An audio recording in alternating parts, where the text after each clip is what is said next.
देखिए, हम लोग पढ़ रहे हैं ट्रायल और इंक्वायरी के लिए जो जनरल प्रोविजन है वो उसी में हम आगे पढ़ेंगे आज। लास्ट हम लोगों ने क्या पढ़ा था और जो भी पढ़ा था समझ आया नहीं आया? 313 हम लोग पढ़ रहे थे आई थिंक, जिसमें हम एग्जामिनेशन से रिलेटेड हमने देखा था। Power to examine the accused, है ना? Power to examine the accused, जो अभियुक्त होता है, मीन्स एक्यूज्ड जो है जिसने की क्राइम किया है, अगर उसकी इंक्वायरी और ट्रायल के टाइम पर उसका किस तरह से एग्जामिनेशन किया जाएगा। तो जैसे कि आप लोगों ने देखा था, सुना था कि अगर बाई चांस कोई अक्यूज है, वो किसी कोर्ट के किसी क्वेश्चन को गलत आंसर करता है या आंसर नहीं देना चाहता है, तो क्या उससे उसका पनिशमेंट कम या ज्यादा हो जाएगा? नहीं, है ना? तो इस तरह एग्जामिनेशन वाला जो पार्ट है ये उससे रिलेटेड है कि अक्यूज का जब एग्जामिनेशन होता है तो उसके लिए प्रोसीजर क्या होगा, 313 में ये बताया गया है। ये हम लोग पढ़ चुके हैं। 14 जो है, 13 तक हम लोगों ने पढ़ लिया था। देखिए 14 क्या है, ये 14 भी एक तरह का एक अच्छा प्रोविजन है। Oral argument and memorandum of arguments.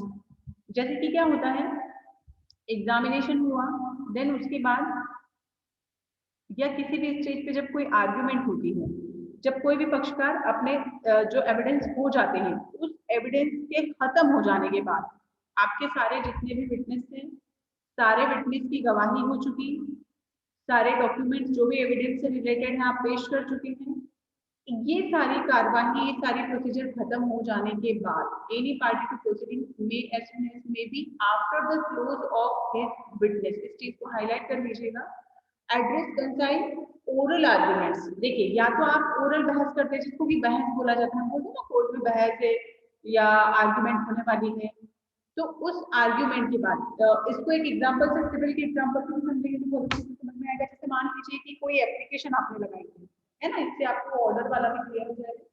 जैसे मान लीजिए कि मैंने 913 की एप्लीकेशन फाइल की, ठीक, सामने वाले ने उसके अगेंस्ट रिप्लाई दिया, अब मैंने जो एप्लीकेशन लगाया उसका जो रिप्लाई आया, उस दोनों के उसका रिप्लाई आ जाने के बाद यहाँ कोर्ट एक डेट और लगाएगा, किस चीज का? आर्ग्यूमेंट का।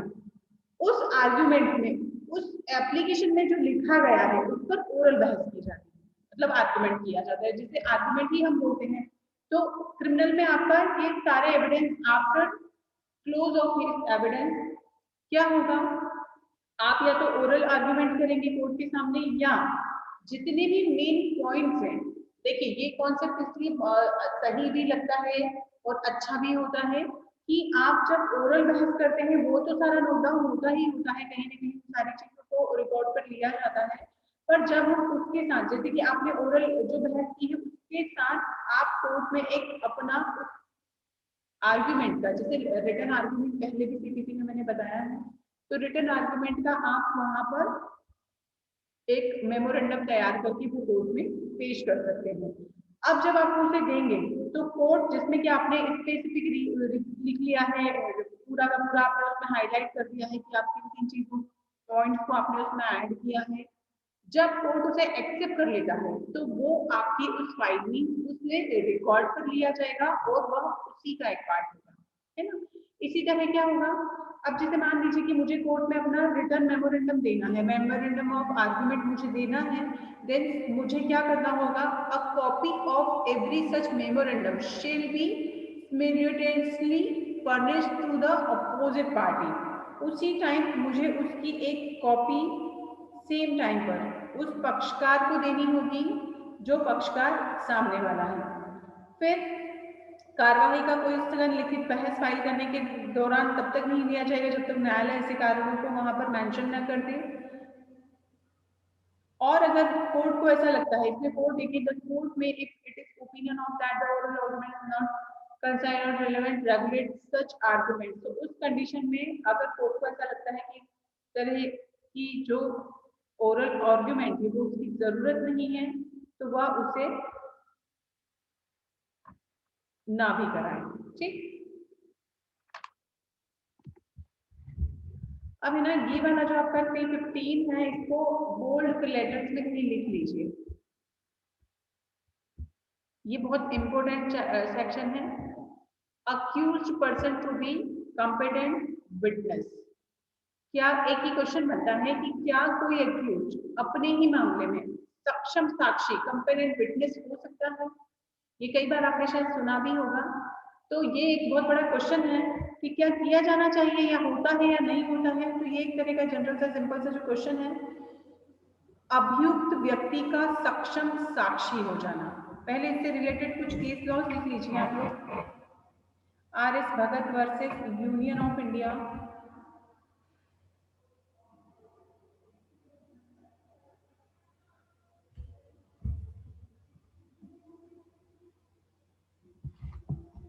देखिए क्या लिखा है। Any person accused of an offence before a criminal court shall be a competent witness for the defense and may give evidence on oath in disproof of the charges made against him or any person charged together with him at the same trial.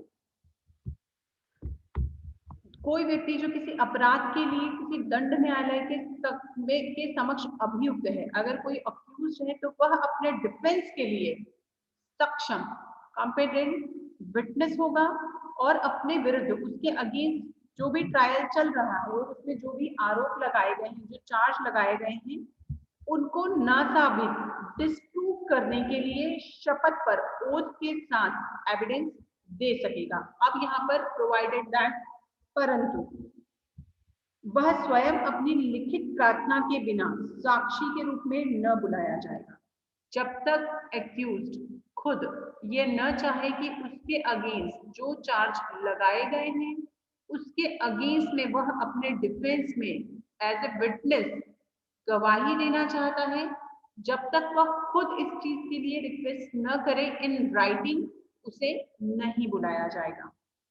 फिर उसका स्वयं साक्ष्य न देना पक्षकारों में से किसी के द्वारा या न्यायालय द्वारा किसी टीका टिप्पणी का विषय न बनाया जाएगा और उसके या उसके विचारण में उसके साथ आरोपित किसी व्यक्ति के विरुद्ध की गई कि कोई उदाहरणा ही की जाएगी। एक होता है किसी चीज को लेकर प्रिजम्पशन होना, है ना। His failure to give evidence shall not be made the subject of any comment by any of the parties of the court or give rise of any presumption against himself or any person charged together with him that same trial। और इसी के साथ specific ये जितने भी section यहाँ 2 में mention किए गए हैं, देखिए एक हैबिट बना लीजिए कि मान लीजिए कि आप CRPC का कोई सेक्शन पढ़ते हैं और उसके साथ आपको IPC के सेक्शन मेंशन किए गए हैं, जैसे यहाँ पर 98, 107, 108, 110 जितने भी ये सेक्शंस हैं, ये आपको ऐसे क्लिक होने चाहिए कि हाँ CRPC के 315 में कौन से IPC की, तो इसको पैरेलल लिखो, है ना। IPC के कितने हुए, ये इतने सेक्शन है, आपने जब इसे पैरेलल लिख लिए तो अब क्या होगा 315 आप कभी नहीं खोलेंगे और साथ ही साथ ये जितने सेक्शन थे ये भी आप नहीं खोलेंगे। तो इसकी एक हैबिट बना लीजिए, एक चार्ट ऐसे बनाते जाइए कि कौन कौन से ऐसे, अभी देखना आगे एक और चार्ट में आप लोगों से शेयर करूंगी, इसमें आप लोगों को ये इजीली समझ आने लगेगा कि CRPC में यहाँ पर जब हम CRPC के साथ IPC के सेक्शंस को पढ़ते जाते हैं और जैसे अभी क्या होगा, मैंने बोल दिया 98, 107, 98 किससे है, एग्जम्पशन से रिलेटेड है, 107 अबेटमेंट, 108 अबेटमेंट, 109 से।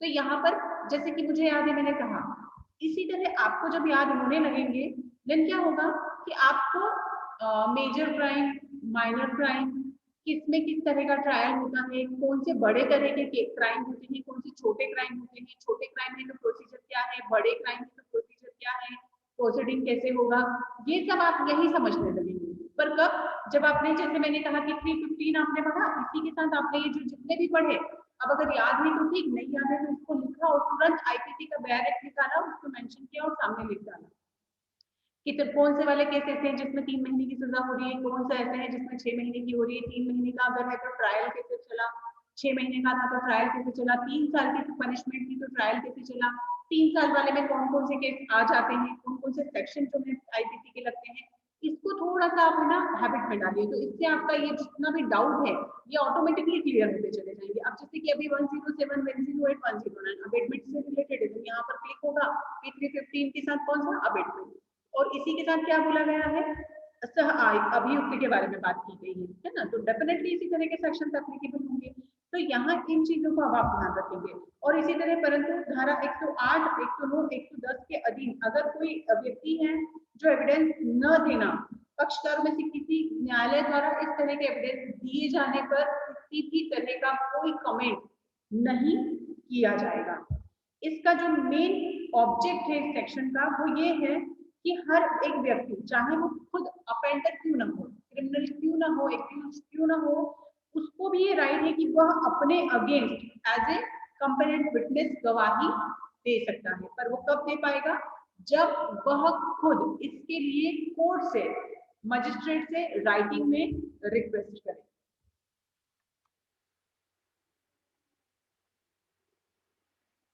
अब कई बार होता है को ऑफेंडर जो होते हैं उनके रिलेशन में भी इस तरह की चीजें एप्लीकेबल होंगी।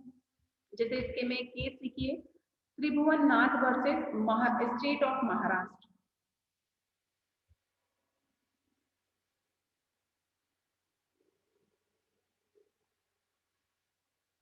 अब मान लीजिए कि कोई एक्यूज है, उसके साथ 3 को ऑफेंडर थे, मतलब 3 और उसके साथी थे, उन चारों ने मिलकर 315 में एक एप्लीकेशन फाइल किया।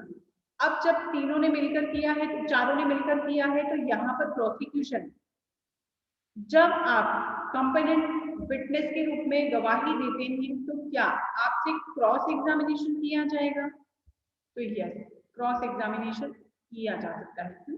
क्योंकि आप अगर सक्षम साक्षी के रूप में गवाही देते हैं तो यहाँ प्रोसिक्यूशन आपसे क्रॉस एग्जामिनेशन करेगा ही करेगा। ठीक है, क्लियर है? किसी को कोई डाउट नहीं इसमें? आवाज आ रही है? इसी तरह 16 आप छोड़ देंगे चलेगा। 17 भी बहुत सिंपल सा है, provision for inquiries and trial be held in the absence of accused in certain cases. कई बार क्या होता है, जरूरी नहीं होता है कि व्यक्ति को पर्सनली जाकर कोर्ट में हर समय हाजिरी लगानी हो, उसकी जगह कौन आ सकता है? उनका प्लीडर आ सकता है। इसी तरह आपका 18 जो है procedure where accused does not understand proceeding. Somewhere ये भी होता है कि जहां पर विकृत चित्त का हो, अनसाउंड माइंड हो, या उसे कार्रवाई समझाई नहीं जा सकती हो, न्यायालय उस जांच या विचारण को आगे बढ़ा सकता है। उच्च न्यायालय से भिन्न न्यायालय की दशा में यदि ऐसी कोई कार्रवाई का परिणाम दोषित है तो कार्रवाई के मामले में परिस्थितियों की रिपोर्ट के साथ उच्च न्यायालय भेज दिया जाएगा। उच्च न्यायालय उस पर ऐसा आदेश करेगा जैसा वह ठीक समझता है। तो जैसे माइनर होते हैं या अनसाउंड माइंड होते हैं जो कि उस प्रोसीजर को समझ नहीं सकते, तो उस जगह इस तरह का प्रोसीजर एप्लीकेबल होगा। अब देखिए 390 जो है, power to proceed against other person appearing to be guilty of offence. अपराध के दोषी प्रतीत होने वाले अन्य व्यक्तियों के विरुद्ध कार्रवाई करने की शक्ति। क्या होगा? अपराध के दोषी प्रतीत होने वाले अन्य व्यक्ति। अब ये अन्य व्यक्ति कौन है? कोई बता सकता है मुझे? Power to proceed against other person appearing to be guilty of offence. क्या होता है? जहां किसी अपराध की जांच या विचारण के दौरान, जब आपका इंक्वायरी चल रहा है, ट्रायल चल रहा है, या एविडेंस से हमें ये समझता है कि किसी व्यक्ति ने, जो कि एक्यूज्ड नहीं है, कोई ऐसा क्राइम किया है जिसके लिए उस व्यक्ति को का ट्रायल उस एक्यूज्ड के साथ किया जा सकता है, वहां न्यायालय उस व्यक्ति के विरुद्ध उस अपराध के लिए जिसका उसके द्वारा किया जाना प्रतीत होता है कार्रवाई कर सकता है। कौन मुझे बता सकता है ये कौन कौन है क्लास में? भाई दीक्षा, समझ आया दीक्षा?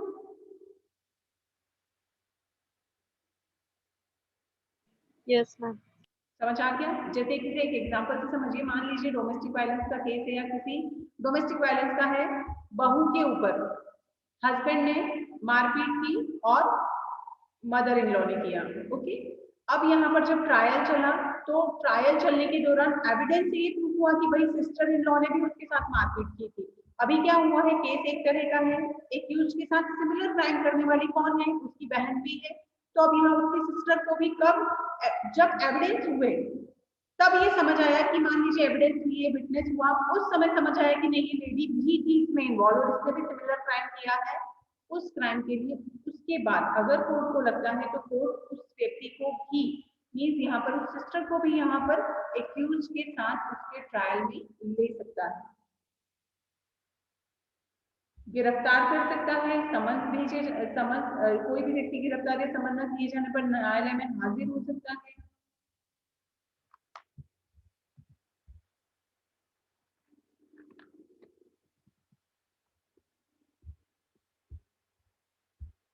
देखिए कंपाउंडिंग ऑफ ऑफेंस ये बहुत ही इंपॉर्टेंट चैप्टर है। इसके साथ एक ये चार्ट है, आप लोग देख पा रहे हैं इसे, सबके पास डायरेक्ट में होगा ये।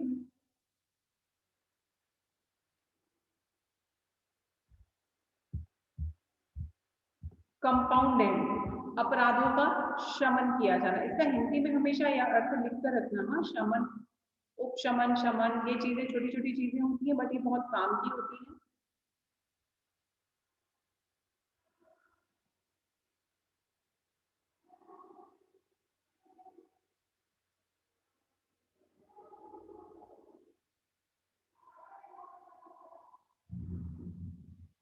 अब अगर किन चीजों में ऐसा है जिसमें कि हम सुलह कर सकते हैं, उनके शमन कर सकते हैं, तो यहाँ पर छोटे छोटे, अब देखना इसमें पेटे ऑफेंसेस ही हैं, बहुत ज्यादा ऐसे बड़े क्राइम नहीं है, बहुत लंबी इसकी एक लिस्ट है और अगर इसे अच्छे से याद करोगे ना तो बहुत इजीली याद हो जाएगा। 298 से शुरू हुआ है ये, the person whose religious feeling are intended to be wanted, किसी की धार्मिक भावनाओं को ठेस पहुंचाना। देखो बहुत लंबी लिस्ट है ये, इसमें वो सारे दिए गए हैं जो कि बहुत मेजर नहीं है।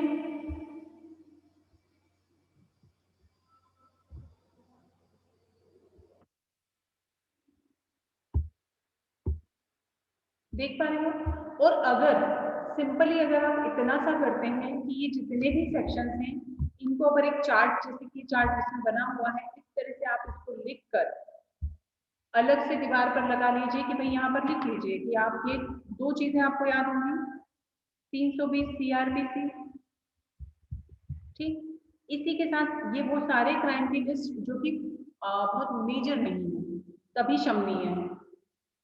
इनको कंपोनेंट क्यों माना गया है, क्यों, क्योंकि बहुत मेजर नहीं है, अगर मेजर होते तो यहाँ तो क्राइम क्रिमिनल को पनिशमेंट दिया जाना जरूरी था। कंपाउंडिंग ऑफ ऑफेंसेस, तो यहाँ पर the offenses punishable under the section of the Indian Penal Code specific in the first two column of the table next following may be component by the persons mentioned in the third column of the table। तो यहाँ पर ये जो पूरा का पूरा chart है आपका, अब इसमें कौन व्यक्ति है जो इसके साथ शमन, वह व्यक्ति जो कि इसके साथ शमन कर सकता है, तो कौन करेगा, वह व्यक्ति जिसे उपअधिकारित की गई है।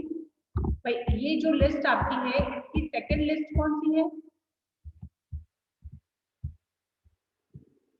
कौन लोग होंगे जो कि इसमें कर सकते हैं, तो यहाँ पर ये वो लोग होंगे जिनके अगेंस्ट ये क्राइम किया गया है ना। अब जैसे कि मान लीजिए कि 312 की हम बात करें जो कि मिसकैरेज से रिलेटेड है, अब इसमें कौन उसके लिए होगा व्यक्ति जो कि उसको सम्मिलित कर सकता है, तो वह व्यक्ति जिसके साथ उस तरह का हर्ट किया गया है ना।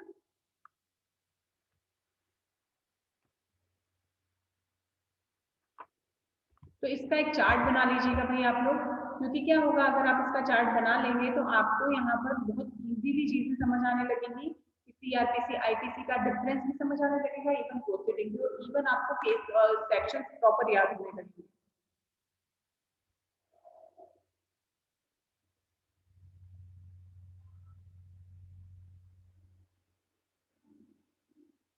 एक इसके साथ केस लिखिए जिसमें कि प्रॉपरली कंपाउंडेबल कौन से ऑफेंसेस होते हैं कौन से नहीं होते हैं उनकी तो आपकी लिस्ट दी गई है, पर कंपाउंड का मतलब क्या होता है, तो इसमें केस का नाम लिखिए, state of UP versus, state of UP versus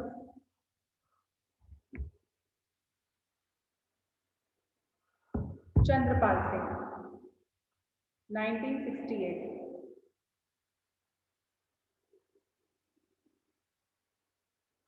एक और लिखना है इसे, जिसमें क्लियर लिखा गया है कि what is the meaning of compounding, है ना, कंपाउंडेबल क्या होगा क्या नहीं होगा।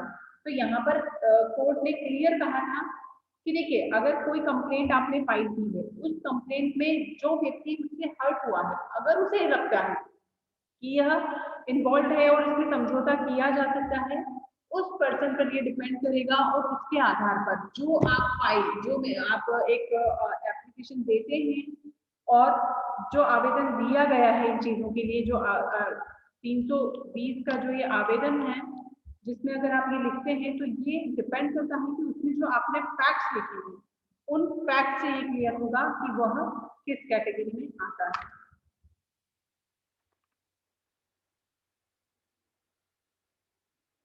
अब क्या मैंने इसके लिए 320 में आवेदन दे दिया और कोर्ट उसे मान ही लेगा जरूरी है? तो देखिए इसका आप 2 पढ़ें। अच्छा इसमें नहीं है। देखिए क्या होगा 320 के 2 में आपराधिक अभियोजन, जैसे कि मान लो आपका क्रिमिनल प्रोसीडिंग चल रहा है, उस दौरान अगर उस दौरान अपराध का शमन किया जा सकेगा, लेकिन न्यायालय से अपराध के शमन की मंजूरी प्राप्त होने तक अपराध का शमन प्रभावी नहीं माना जाएगा। मान लीजिए कि आपने किसी समझौते के लिए कोई एप्लीकेशन दे दी है, कोई कंप्लेंट आपने क्रिमिनल कंप्लेंट फाइल की है और उसमें अगर आपने किसी भी तरह का कोई आवेदन दिया है, तो आवेदन आपका ट्रायल चल ही रहा है, उसके बीच आपने आवेदन दे दिया है, उस दौरान जब तक कि कोर्ट उसे एक्सेप्ट ना कर ले, ये माना जाएगा कि अभी वो केस चल रहा है। पूरी तरह से आप उसे ये नहीं बोल सकते ये खत्म किया गया है। इवन कई बार ये क्वेश्चन भी अराइज होता है कि मान लीजिए कि हमने बहुत लंबी लिस्ट देखी, अभी कौन सी ऐसी चीजें हैं जिसके लिए इस तरह के एप्लीकेशन को एक्सेप्ट किया जाए और कहाँ नहीं किया जाए, है ना, ये भी बहुत बड़ा इशू है। मान लीजिए जैसे कि एक केस में यही वाला state of UP versus Chandrika, ये तो 2000 का ही है, ये अलग केस है, देखिएगा इसे 2000 का है ये।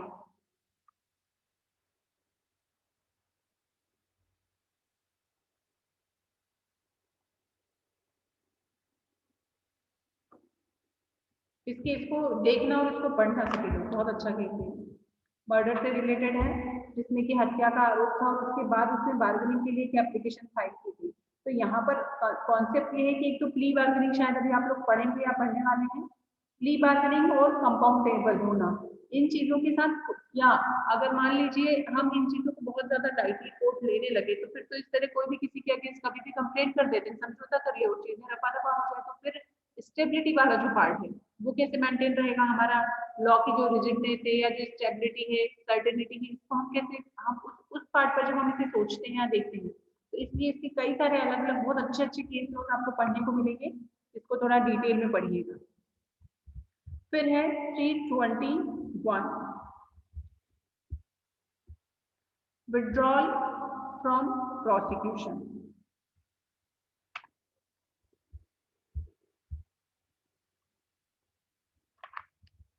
देखिए ये वाला भी थोड़ा सा लेंदी है, इसे हम लोग कल पढ़ेंगे।